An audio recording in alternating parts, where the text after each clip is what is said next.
Woo!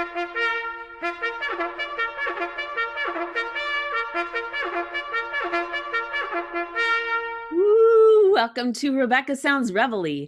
What a special episode I have for you today, because with me I have director, producer, and special effect artist. Well, I'm not going to tell you who it is just yet. He's from San Antonio, Texas, and I've got to tell you, he started his career at the age of 15 and was hired to do special effects makeup for a PBS affiliate, and later graduated into writing and directing his own feature films. Pretty incredible background, wouldn't you say, especially at such a young age. He ended up winning the National Special Effects Makeup Contest in Monsterland Magazine. And his first feature film, Ceremony, check this out, was shot on a 35mm Panavision. Now, if you are a Generation X or baby boomer, you probably know what that is. And if not, well, you might learn a little bit about it on this episode. And I've got to tell you, that's a pretty phenomenal thing to do. The film was oh gosh, I'm just so tongue-tied today. Apocalyptic horror, a thriller, and it won a silver award at the World Fest Charleston Film Festival. This is a big deal, along with a lot of other big deals that he's done. He later produced a second internationally distributed feature film. And that's something else that's pretty incredible, because oftentimes we just have things that are domestic, but to go international, well, that's a big deal. And not only that, but this is kind of fun for what we're doing today, because it's the legend of the Chupacabra. And if you know anything about that, that's kind of a little bit spooky. And he filmed it on his parents' ranch. And he also produced, directed, and created the special effects for the wildly successful cult film Terror Toons. You may be familiar with that because it spawned 4 sequels. And that's pretty incredible. And I'm going to ask him if there's going to be any more, because, well, that is something in itself as well. Lionsgate, are you familiar with Lionsgate? Well, Lionsgate distributed my guest's 7th feature titled oh gosh, this is so incredible. The Jackhammer Massacre. And if you're into horror films, the release of that was absolutely incredible, along with the release of the Summer Massacre. Now, I want to tell you a little bit something about the Summer Massacre, because this is something that might capture your attention if you don't already know about it. In fact, it drew multiple awards. And not only that, it placed my guest in the Guinness Book of World Records for the highest body count in a slasher film. This is a big deal. And you want to know what the number is? I bet you do. And I'm going to tell you, it's 155 kills. Oh gosh, a lot of people want to know, how many kills did you have? Well, in his, it was 155. So altogether, my guest has won over 46 awards in producing, directing, and creating special effects. He's also teamed up with somebody. I'm not going to tell you about that. I'll let him tell you a little bit about that. But they have produced and written and directed another 16 feature films. This is all very astonishing, because guess what? His career is just beginning. Well, it began at 15, but right now there's so much more. And with me today, he's going to share something he has not even told me about, and he's going to share it with you. So with me today is Joe Castro. Welcome to the show. Hi, Rebecca. How you doing? Happy October. Happy October. Guess what? Special effects and a special episode just for you, because you've got something special to share with the audience. And I'm very excited, because I have been waiting to talk to you about all of these things, but I've been waiting to find out what is going to happen for Halloween that you have got to share with us. Okay, okay. Wait, So, wait, wait. Don't tell me yet. Oh okay. gosh, don't tell me yet. Don't tell me. Let me ask you this. So, with all of these things that you've done, what do you think has been the most, I don't know, fun or significant that has stood out in your mind from the start That's an of your excellent, career? yeah, that's an excellent question. Basically, probably the most eventful and life-changing event that happened to me. Well, I'm gonna have to put two things on the pedestal. One is making a promise to my father that I Mm, would forever chase my dream. At the age of 18, he literally looked me in the face and said, "Promise me, Joe, you will never stop chasing your dream." that And I gives said, "I chills. promise." Chills. Okay, go ahead.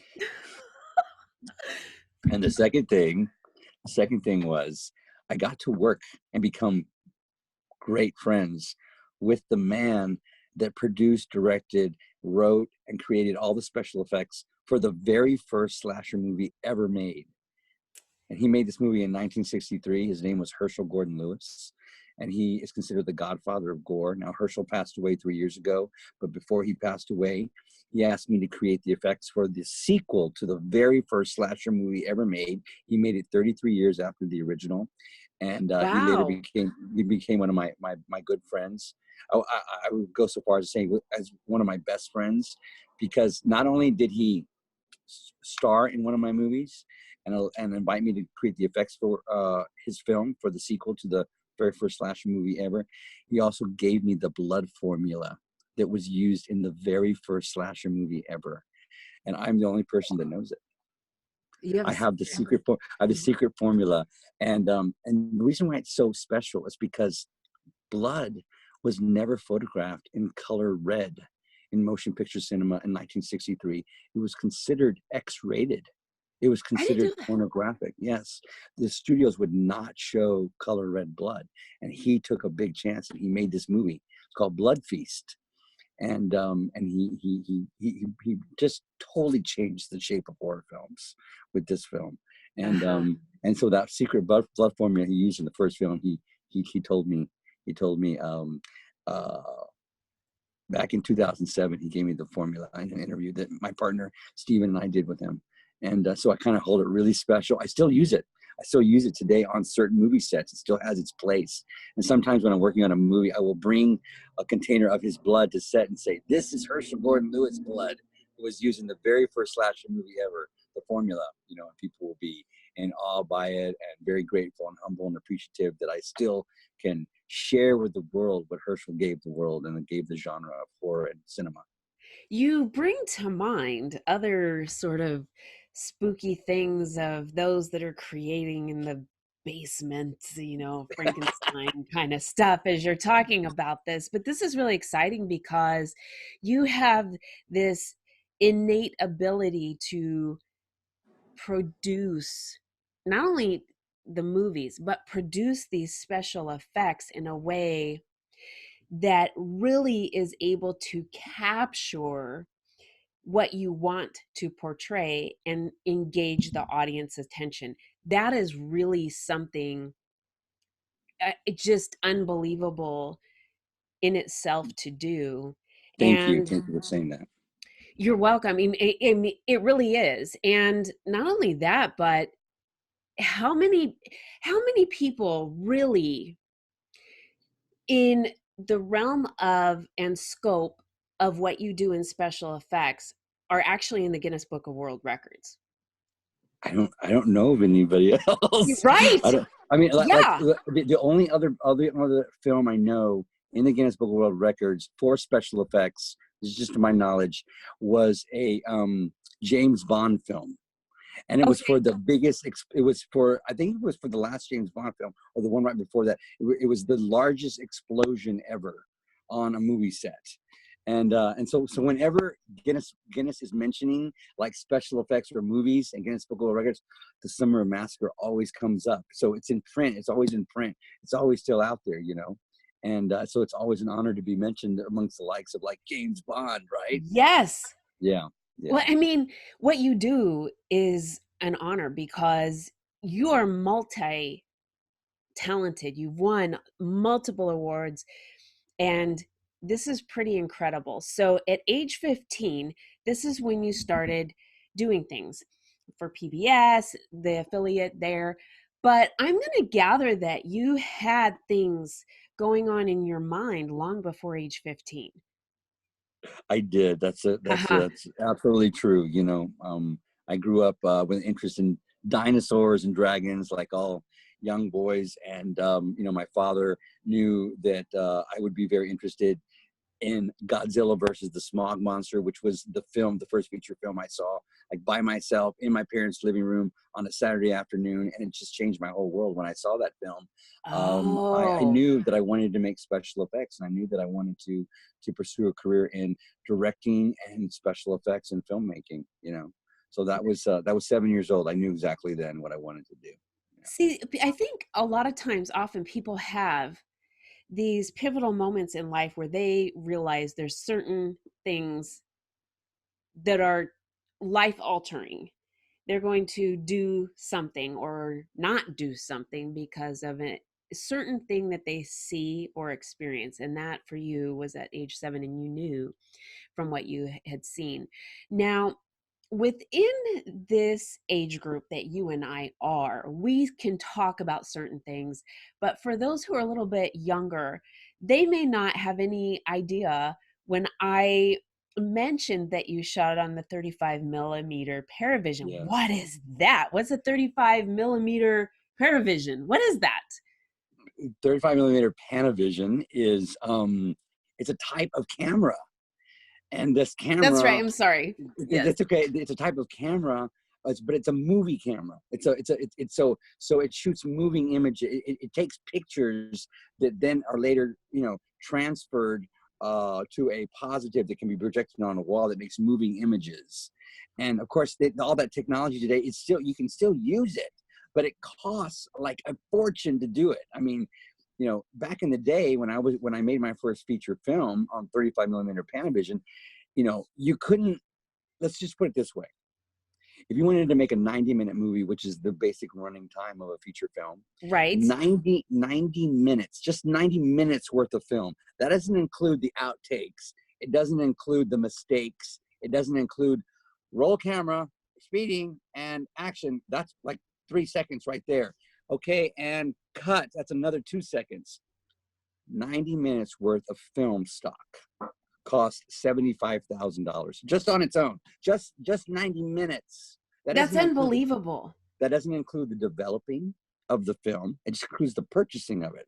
It doesn't include the storage of the film. It has to be stored someplace in a cool, air conditioned, controlled environment, Right. because the silver nitrate that develops the film will erode it and make it decay. So it has to be stored somewhere, it has to be developed, and then it has to be transferred over to some sort of digital system so you can see it and edited it. And then the actual negative has to be cut. It's a huge process. So, what's the size for the audience of this? Because somebody might be thinking of this handheld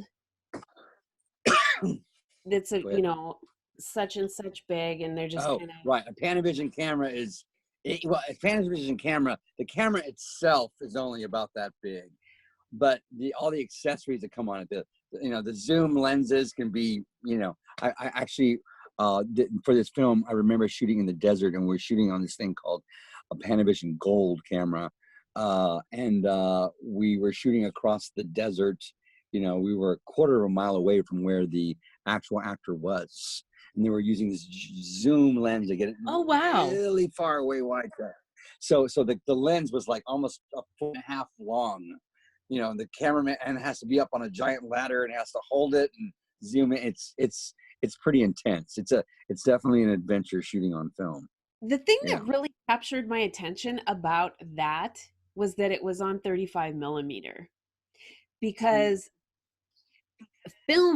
just film in itself from that era was incredible. And I know, just if you think about 35 millimeter film for a regular camera, when you talk about what you were talking about, the amount that you had to take for, and that is a lot. And let me ask you this too. You're the feed. Oh, the feed cut out there when you said that. Can I go get a bottle of water from the fridge? Is that okay? Absolutely. Can I run? So tell me too a little bit the special effects that I see in your background. Okay, you mean back here? Yeah. Yeah, I have. I've been with my partner Steven Escobar for 21 years, and he has always provided like a very creative environment for me to create in. And so I got the whole garage. This is the studio in the garage. I got the whole garage to myself, and I turned it into a special effects laboratory. There's all kinds of stuff back here. You want to see some? Absolutely, I do. And I'm sure that the Okay. audience would like to check it out as well. I'll start off with this right here. It's one of my. This is considered a decapitated head, silicone Oh my head. goodness. Can you see that really well? Yes, it is so real. Yeah, there you go. This is this is of the actor Jason Brooks. He's in the new Friday the 13th Vengeance film, and Oh my goodness. he flew down from Washington to have his head cast for the film. He gets his head torn off in the movie. How long does it take to cast a head? I can cast a head in under 20 minutes. Now, that's just the cast. It doesn't include the rest of it, the painting and the creation and the pouring up in silicone and whatnot. But most of the time, an actor is underneath the alginate and underneath the process for about 15 to 20 minutes. Okay. I was gonna attempt to put this on. I don't know. Let's see. Rarely do I actually get into this stuff. Let's see what the actor had to go through when he wore this. This is can you see this? I don't know if you can see this or not. Oh my goodness. Incredible. This is supposed to be like a mutant zombie from Thomas J. Churchill's upcoming film M. And okay. M. Yeah, there you go. And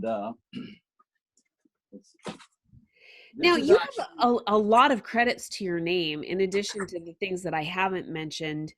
How do you juggle all of this that you do? Because this seems to be very time consuming with the amount of detail. You have such specific amount of detail in all of the things that you do. That one is incredible as well. This is last year's Halloween costume, and I made there's one demon face there. There's another demon face right there, and there's one on the back, I think. Oh my gosh. How many people really freaked out over that? People, I like to get dressed up on Halloween during the day, like at noon. All the rest of the adults are at work during the day, but this is my job.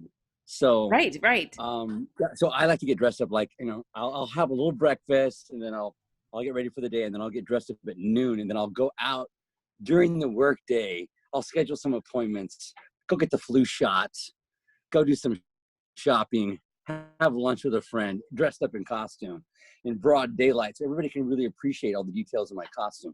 And normally no one's really dressed up during the day, so it really helps everybody else get into the spirit of things. Some people normally don't celebrate Halloween, but they see me out in broad daylight, and it really makes it for a really festive day. So talking about that, you said spirit, and that brought up in my psyche here the spirit of Halloween. It's a store. Do major chains or even smaller retail type stores come to you and say, I would like you to make something, and then we get the rights, or you get the royalties, or however it works to create costumes? I've had several people approach me about making some things mass production, but the stuff I make is so detailed and so custom. Like for instance, look at this thing here. Look at the detail on it is not. It's just not like your regular Halloween mask, and it has a movable jaw. Oh my I think it moves a gosh. little bit. This is incredible.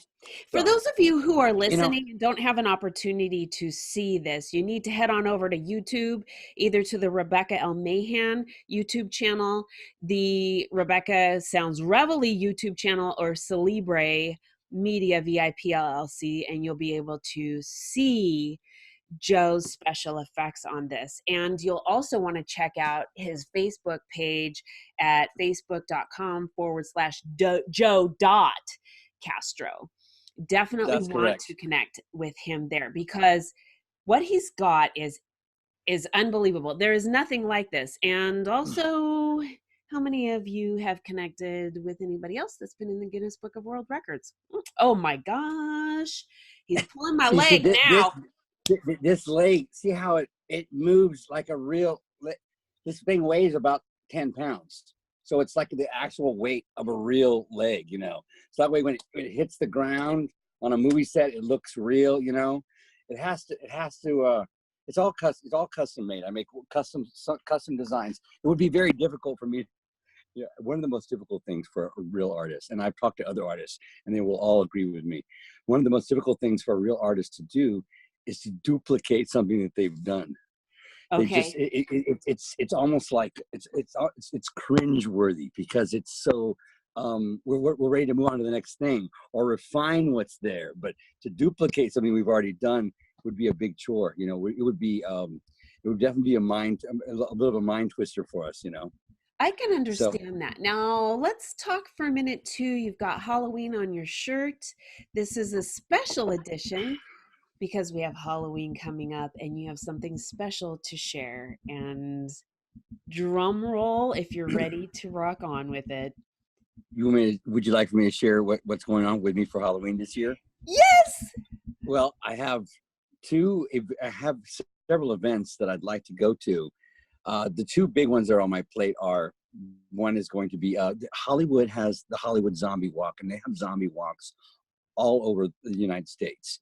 And if you don't know what a zombie walk is, it's when a group of people in a city, you know, all collectively pick a date and a time, and they all get dressed up as zombies, and they all converge on a spot at a given date and time, and no one else in the public knows about it. So literally, the streets of Hollywood will be flooded with zombies at a specific time, and it's going to be this Sunday, and it's going to be at 5 o'clock. So what I'm going to do is I'm going to dress up in head to toe as a zombie, like from a morgue. So it's going to be very risque. I will be almost completely nude, or I will be completely nude, but all the parts will be covered up with my organs. My guts will be hanging out of my stomach. So they'll be covering up my front side. I'm going to have my skin on my back filleted open so you can see my spine. So the skin from my back will be flapped over, covering my backside. And I have a good friend of mine and a talented makeup artist. Her name is Lisa Lex.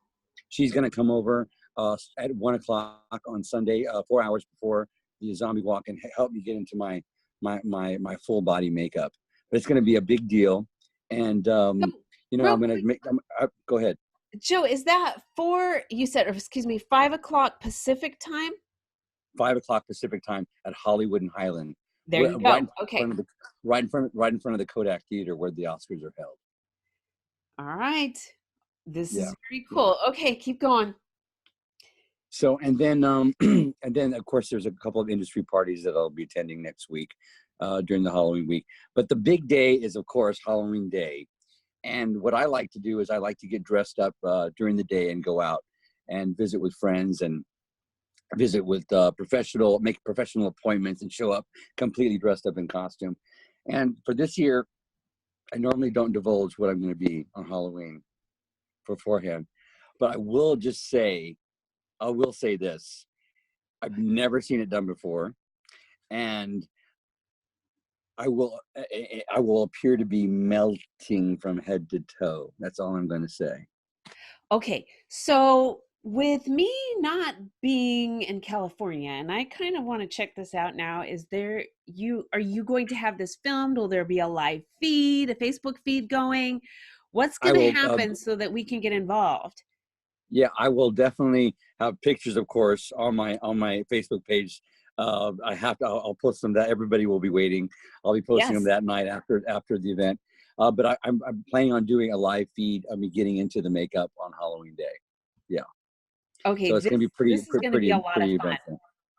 This is And it's absolutely all, going to be a lot of also fun. it's all very experimental. What I normally do is I take Halloween to try out all my techniques that I haven't done before on myself, so I can see how they work. I can see, how well they fare throughout the day, to see if makeup rubs off, to see if appliances fall off, to see how comfortable it is for the actor that I'm going to later throughout the year be putting them in and putting them through. I would never ever put something on an actor or an actress that I haven't already done to myself.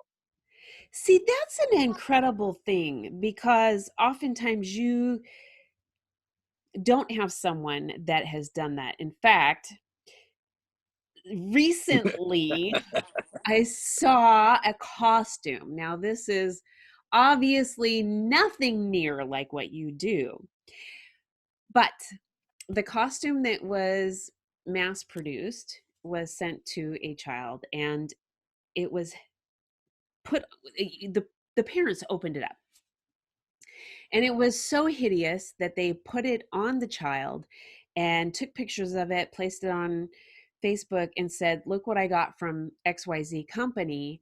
And of course, we couldn't help but chime in because we thought, how in the world could somebody have done this? So, had whoever it was that produced this taken the time to do what you were Hmm. doing, they would have seen what the results were, and there would have been absolutely no way anybody anybody I would think have I know what you're done talking this. about. Yeah, I think I know what you're talking about. Yeah, Yeah, I mean, this was yeah. hideous. I really have to say that because there it, it was just parts taken, sewn up, and thrown out. And Hmm. it's really unfortunate because people do, there's a lot of things that people do really appreciate about special effects and especially costumes and things when it comes to whatever it is. Halloween, special events, pictures, film, all of these things. And if it's not done right, there's disappointment all across the board, and it really isn't a good thing. So, what you're telling me really tells me a lot in how you have become a multiple award recipient, as well as, again, gotten in the Guinness Book of World Records, have set yourself up to continue to move forward in this absolutely fantastic industry. And I know you have more on the horizon. I don't know if you're going to be able to share any of it with us today, but I know that Oh, you. absolutely. Oh, do tell. Well, right now, I just released my 18th feature film with my partner Steven Escobar and a very talented director friend of mine. His name is Thomas J. Churchill. And Thomas and Steven and myself wrote, directed, and co-produced all together. We did three people all together working in unison and in harmony, created a movie. We all each wrote a portion of it. We all each directed a portion of it. We helped each other out on each different portion of it, and so it has a very beautiful style to it. And the title of the movie is called Xenophobia. Now that Xenophobia. title can be, yes, it can mean many, it can mean several things. But for our film, it's a science fiction thriller horror film, so it means the fear of aliens or fear of the unknown from outer space. Anything foreign or foreigners. And Hmm.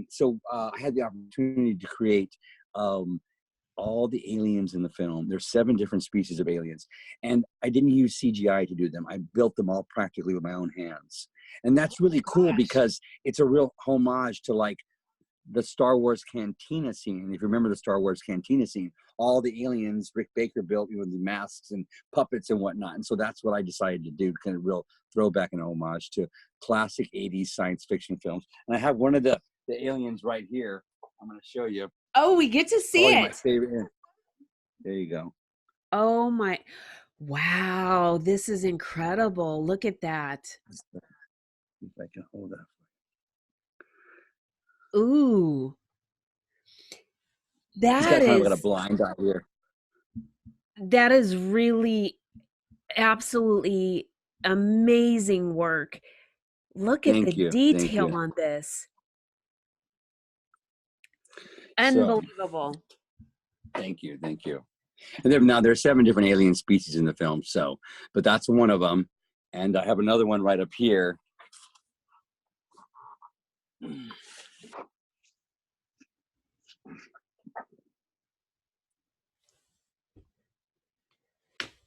Okay. He's This got all these one, eyes. See how bizarre it is.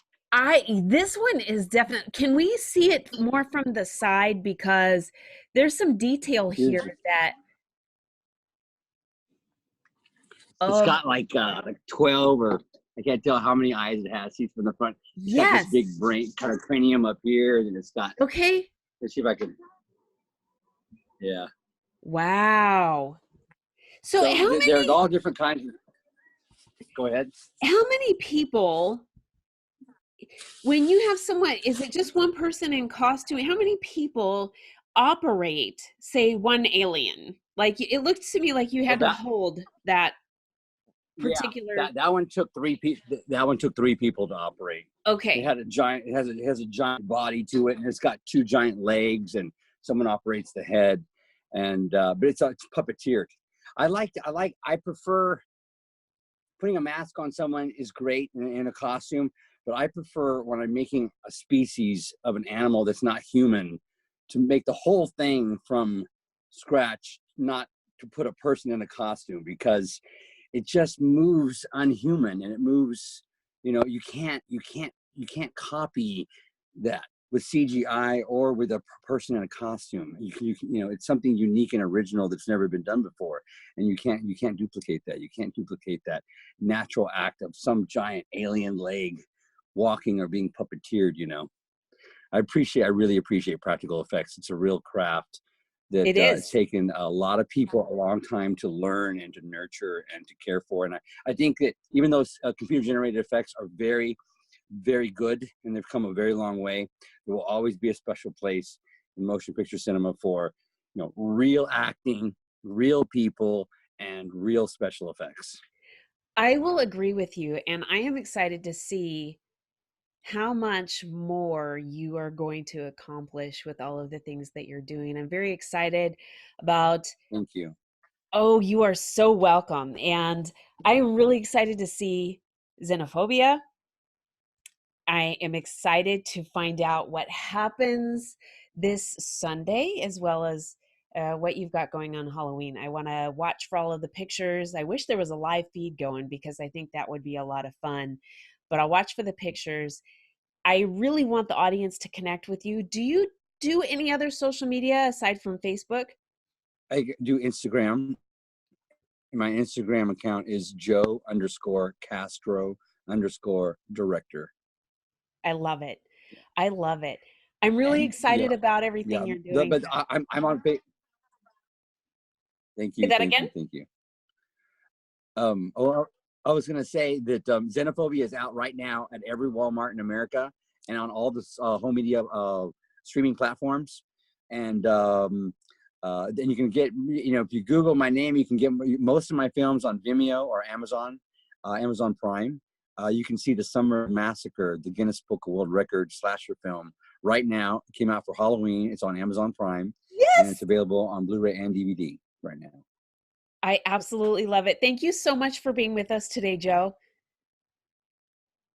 Thank you, Rebecca. Thank you for listening. Thank you for taking the time to share my adventures with your viewers.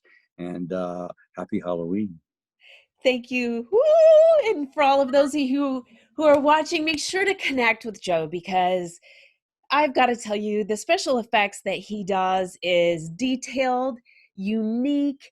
His craft is absolutely incredible, and you've got to just be on the edge of your seat to see what he's going to do next. And one of the things that you can do is watch Sunday, 5 p.m. Pacific time, out in Hollywood, what he's got going on. And if you can't be there, if you cannot be there in person, watch the Facebook page and the Instagram account because you're going to see some of the amazing things that he's going to do, that as well as Halloween. I wish all of you a very safe and happy Halloween, and whatever you've got going, maybe you can send Joe's way and get some feedback on what creativity that you have done yourself. I ask you again to connect with Joe. Also, connect with me on Facebook, Instagram, LinkedIn, YouTube. Check it out on social media. But we ask you to share this with all your friends, your family, those you know, and those you don't.